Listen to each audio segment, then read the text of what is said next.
What if the key to wealth isn't in your struggle but in your surrender? Right before you sleep, most people end their day with fear and noise. The masters end it with a command. There is a hidden frequency, a 60-second window, where your subconscious mind is wide open, awaiting instructions. Napoleon Hill called this the workshop of the soul. By the end of this video, you will learn the exact prayer, the command, that instructs this workshop to build your fortune while you rest. Napoleon Hill had a secret, a 1-minute prayer. But this wasn't a plea.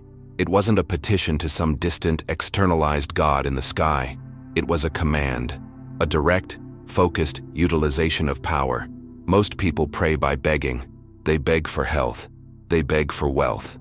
They beg for love, operating entirely from a state of lack, reinforcing the very absence they despise. Hill understood the fundamental error in this approach. You do not ask the operant power. You tell the operant power. This prayer wasn't directed outward. It was directed inward. It wasn't for God, as the masses understand God. It was for his subconscious. It was an executive order, delivered with absolute authority to the chairman of the board of his reality, his own deep mind. This is the first secret you must grasp, the first truth you must feel. The power that creates worlds is not outside of you. It is you. It is your own wonderful human imagination, your I am. And Hill knew exactly how to speak to it, how to command it, how to make it obey. Why the subconscious? Because the subconscious is the only operant power. It is the womb of creation. It is the deep, dark, fertile soil. Your conscious mind, your fleeting thoughts, your worries, your daily affirmations, those are merely seeds. But the soil, the subconscious, it doesn't judge.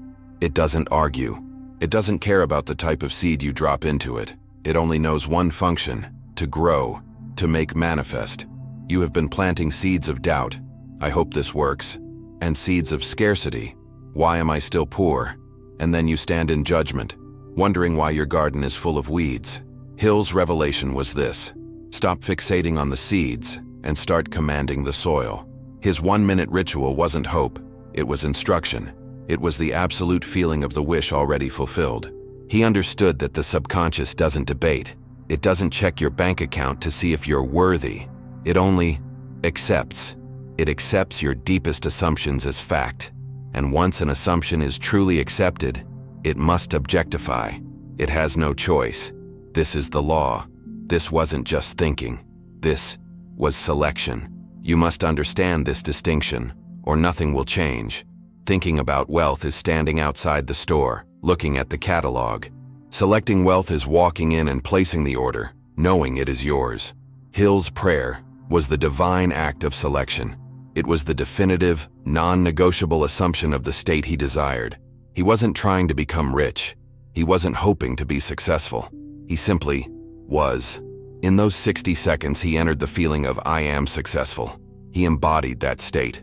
This is the magic. This is the key. Your subconscious mind responds only to feeling. Feeling is the language it understands, the only currency it accepts. You can speak words of abundance all day long, but if you feel lack is what you will continue to objectify. Hill's 1-minute command was a total saturation of feeling. It was a complete immersion into the desired state, stamping the inner world with a new authoritative blueprint. This changes everything. This means the power you've been searching for, the God you were taught to plead to bargain with, has been inside you, as you all along. It is your consciousness. It is your awareness of being. When Hill spoke, he spoke as the master of his inner world, not as a servant begging for scraps from the master's table. He knew that consciousness is the only reality. What you are conscious of being, that, and only that, is what you manifest. This 1-minute ritual was a deliberate, disciplined act of becoming conscious of success. He was reprogramming the I am. He shifted his identity. He moved from the state of I want this to the state of I am this, and the universe, which is nothing more than your own consciousness pushed out, had to rearrange itself, reorganize time and space to reflect this new, undeniable assumption. This is not philosophy. This is the spiritual physics of the cosmos. This is the operant power. But why doesn't it work for you? This is the question that haunts you. You've tried affirmations. You've tried thinking positive. You've visualized. You've scripted. Yet, you look at your bank account, you look at your life, and the same old patterns repeat. The scarcity remains. The debt remains. The doubt. Oh, the doubt. It always wins. You say, I am wealthy, but your inner world, your deeply programmed subconscious screams, no, you're not. Look at the bills. You try to force the assumption, but it feels like a lie. This is the conflict. This is the war within your own mind. You are fighting your own programming. You are fighting a lifetime of assumed lack. Hill knew this. He knew that a lifetime of scarcity programming cannot be overturned by one or two fleeting positive thoughts in the chaos of the daylight. His secret wasn't just the what, it was the when. And that is the revelation that changes everything. This is the failure of positive thinking. It's a coat of paint on a crumbling wall. You stand in front of the mirror. You force the affirmation, I am wealthy. But the words are hollow. They echo in the vast emptiness of your feeling state. Your conscious mind shouts the new command, but your subconscious whispers the old, dominant truth. You are struggling. You are in debt. This is a lie. And the subconscious, the master of your reality, only accepts feeling. It accepts conviction. It rejects the vibration of effort and force. This internal war, this is the sabotage. It isn't an external demon. It isn't bad luck. It is the friction between what you want consciously and what you are subconsciously. Your programming, your deeply ingrained state of scarcity, is a faithful servant. It has one job, to keep you in the known.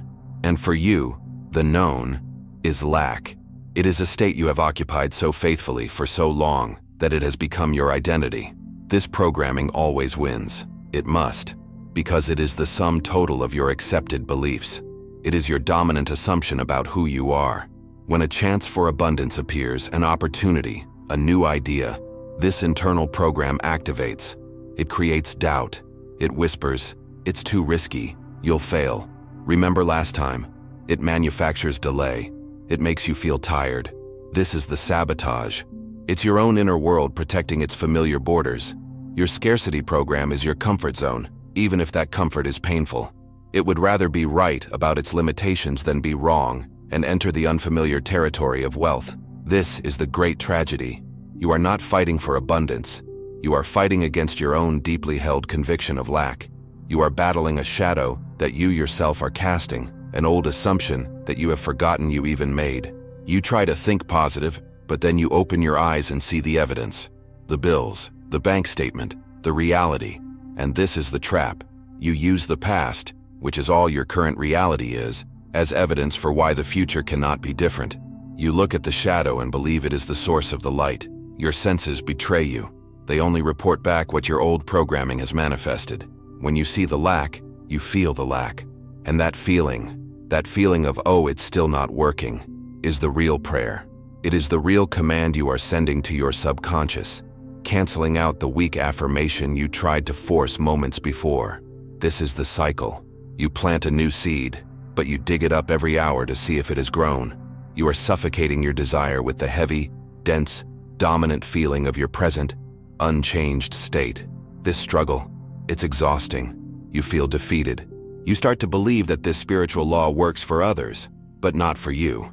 You believe you are the exception, that your programming is too strong, or your debt is too real. You have been taught to fight for what you want, to hustle, to grind. But the operant power of the universe, your own I am, does not respond to effort. It responds to being. It responds to assumption. You cannot fight your way into wealth. You must assume it. You must surrender to the feeling of it. This battle you are waging, this positive thinking, it is the very thing keeping you stuck. It is an admission that you are not what you desire to be. You are affirming from the state of lack at the state of wealth. You are not in the state. This is why it fails.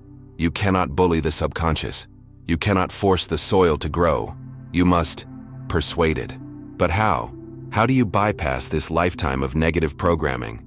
How do you plant the seed of wealth when the ground is so hard, so compacted with doubt? You cannot do it in the bright light of day. Your conscious mind, the gatekeeper, is too vigilant.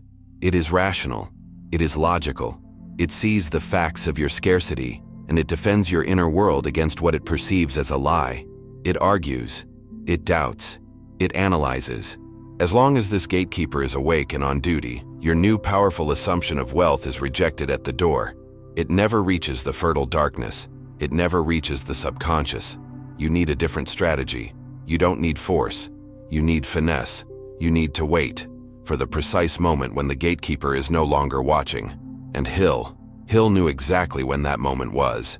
Here's what changes everything. Here is the revelation. Here is the secret that separates the masters from the masses. Napoleon Hill understood the physics of consciousness.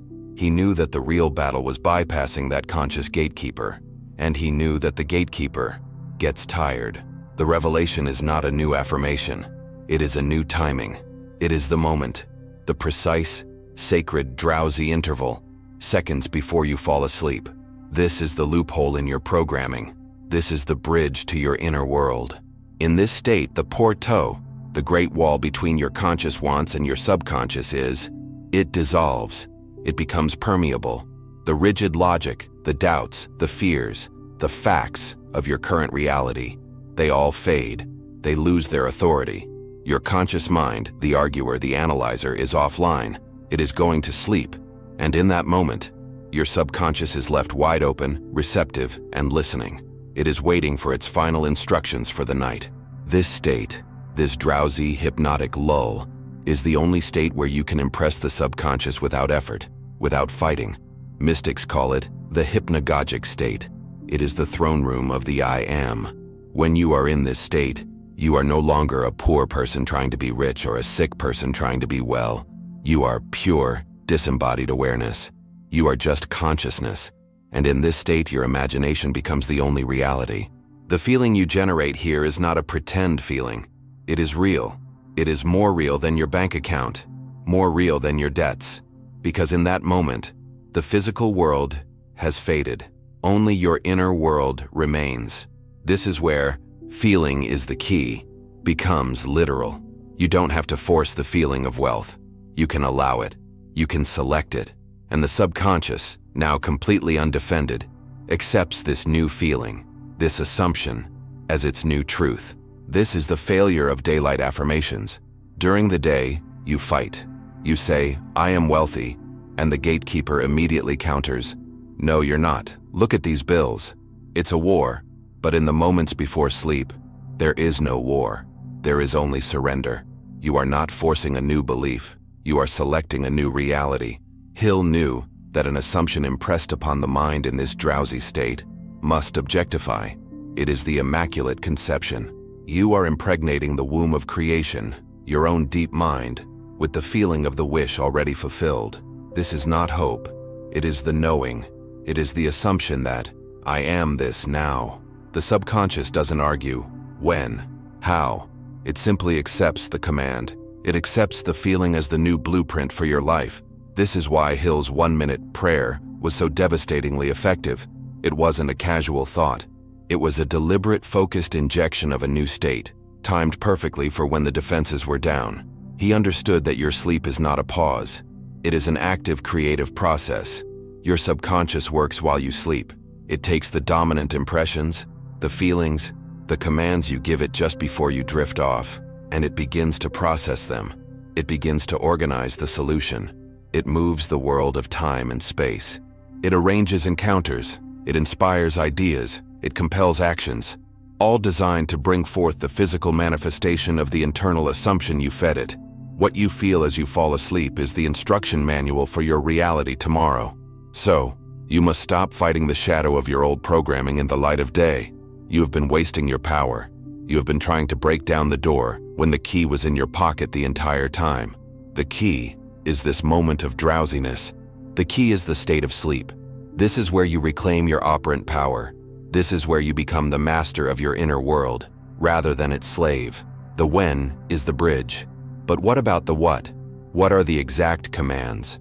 What are the precise phrases that, when dropped into this open, fertile subconscious mind, ignite the fires of automatic, inevitable creation? Now, we go deeper. You are there.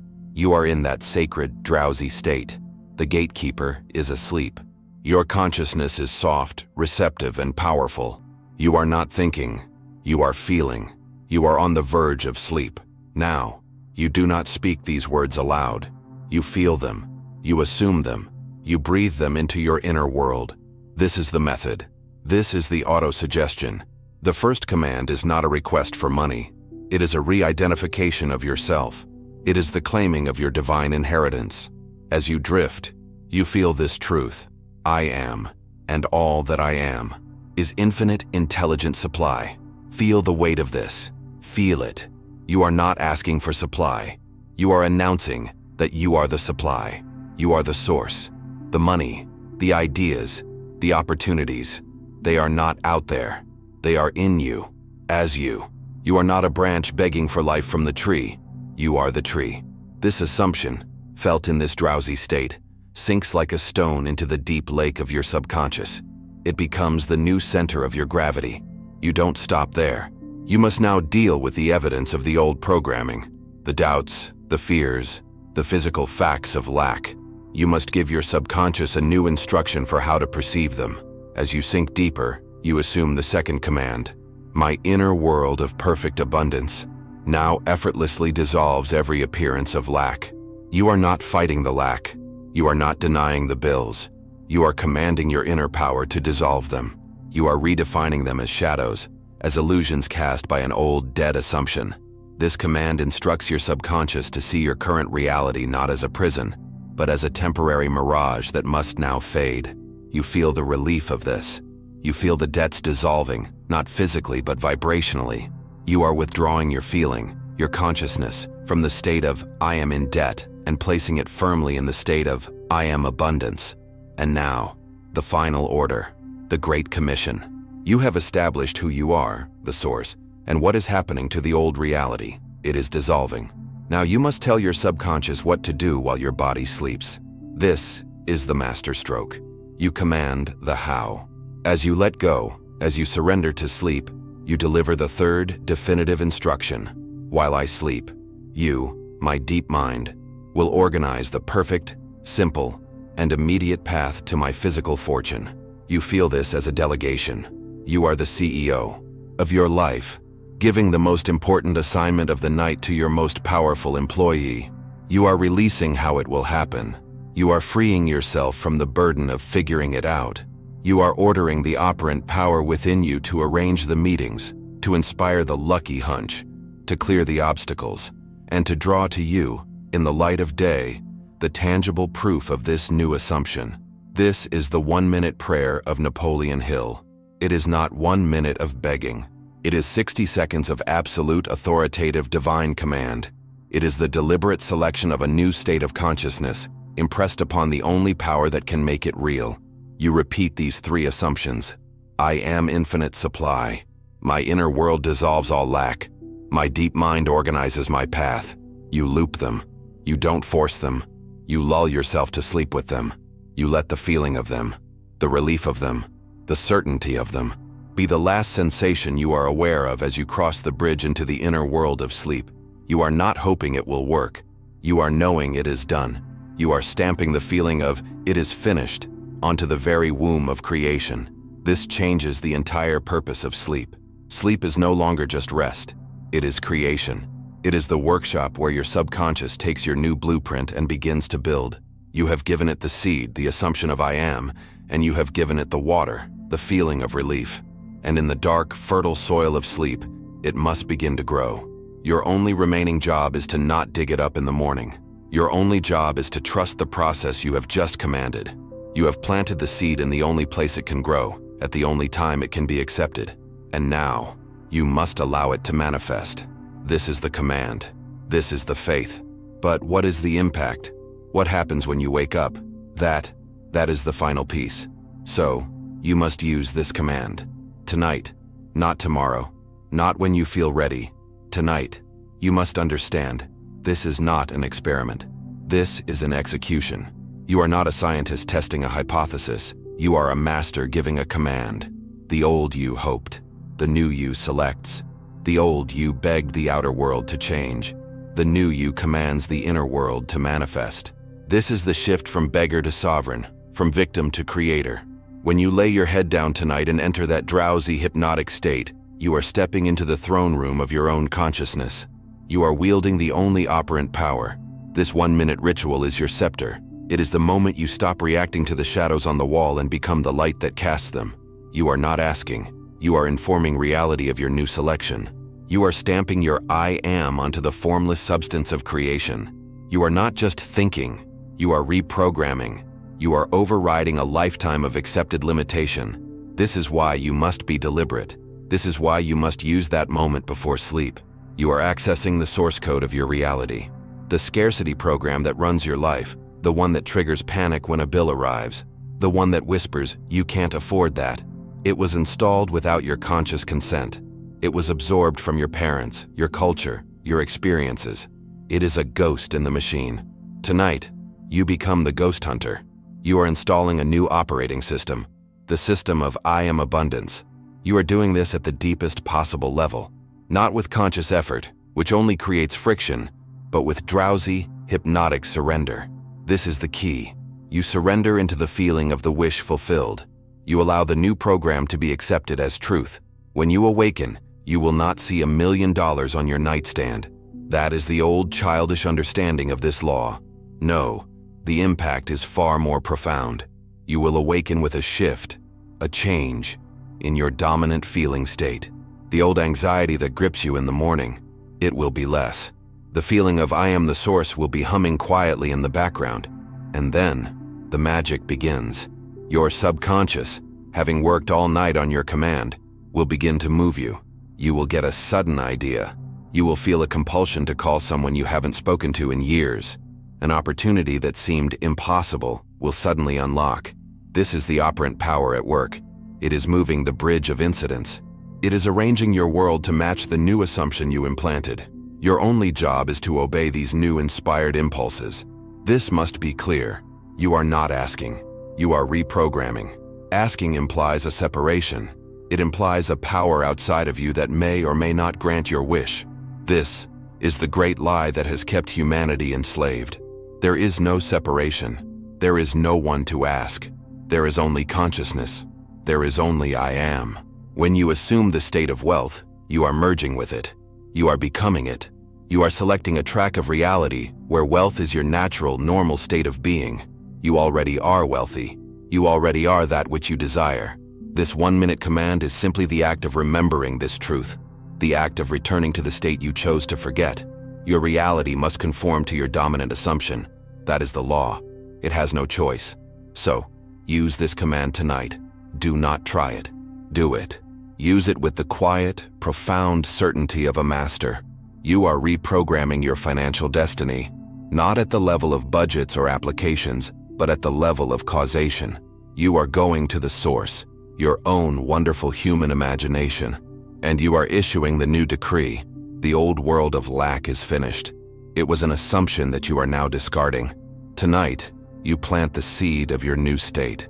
You impress your subconscious with your rightful identity, and you let it work. You are no longer waiting for wealth. You are commanding it.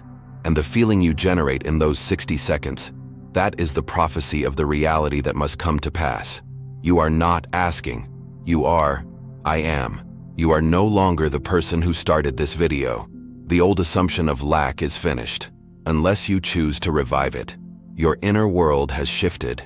You are not manifesting. You are reprogramming. So, what new command will you give your deep mind tonight? Let me know in the comments. What are you now assuming? Subscribe, turn on the notifications, and do not stop here. The next video is waiting to take you deeper into your true operant power. Click it now and become.